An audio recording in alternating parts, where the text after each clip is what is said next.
आप सभी का दिव्य साधना चैनल में बहुत बहुत स्वागत है। हमारे सनातन धर्म में दो महान ग्रंथ हैं, एक श्री रामचरितमानस, दूसरा श्रीमद् भागवत गीता। आजकल हम श्रीमद् भागवत गीता की भूमिका की व्याख्या कर रहे हैं। अब मैं आपको आगे की व्याख्या करके बताती हूँ। आप से मेरी प्रार्थना है, आप इसका श्रवण अवश्य करें। जैसा कि पहले कहा जा चुका है, अध्यात्मवादियों के कई प्रकार हैं, ब्रह्मावादी, परमात्मावादी तथा भक्त। और जैसा कि उल्लेख हो चुका है, ब्रह्म ज्योति में असंख्य आध्यात्मिक लोक हैं। इन लोकों की संख्या भौतिक जगत के लोकों की संख्या से कहीं अधिक बड़ी है। यह भौतिक जगत अखिल सृष्टि का केवल चतुर्मास है। यह भौतिक जगत अखिल सृष्टि का केवल चतुर्थांश है।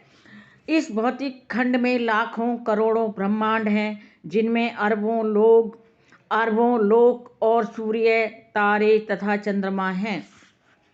किंतु यह सारी भौतिक सृष्टि संपूर्ण सृष्टि का एक खंड मात्र है। अधिकांश सृष्टि तो आध्यात्मिक आकाश में है।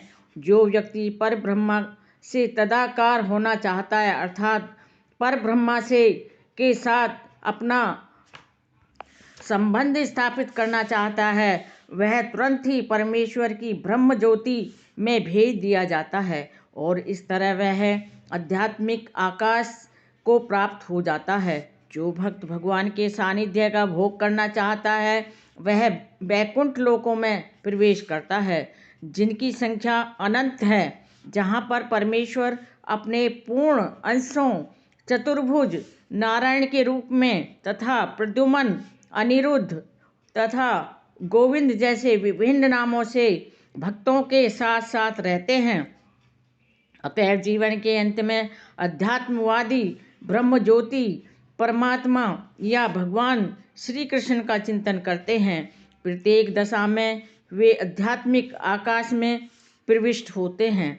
लेकिन केवल भक्त या परमेश्वर से संबंधित रहने वाले ही वैकुंठ लोक में या गोलोक में, वृंदावन में प्रवेश करते हैं। भगवान यह भी कहते हैं कि इसमें कोई संदेह नहीं है कि इस पर दृढ़ विश्वास करना चाहिए। हमें चाहिए कि जो हमारी कल्पना से मेल नहीं खाता, उसका बहिष्कार न करें। हमारी मनोवृत्ति अर्जुन जैसी होनी चाहिए।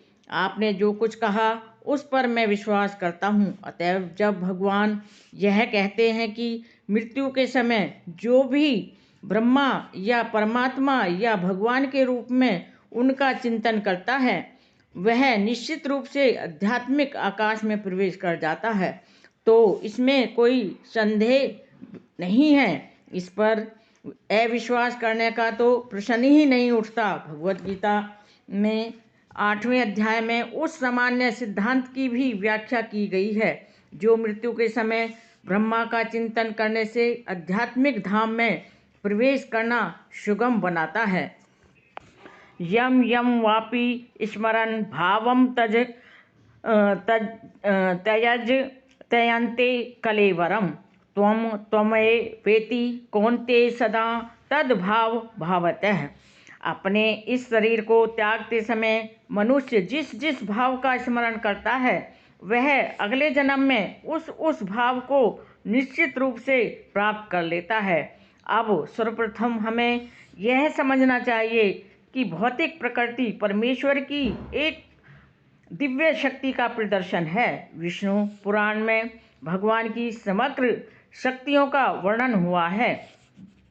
विष्णु शक्ति है परात् प्रोक्ता क्षेत्राख्या तथा परा अविद्या कर्म संज्ञाना तृतीया शक्ति ऋष्यते।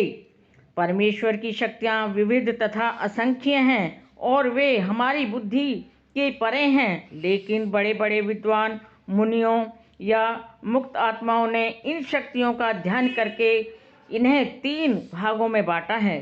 सारी शक्तियाँ विष्णु शक्ति हैं, अर्थात वे भगवान विष्णु की विभिन्न ही शक्तियाँ हैं। पहली शक्ति परा या आध्यात्मिक है।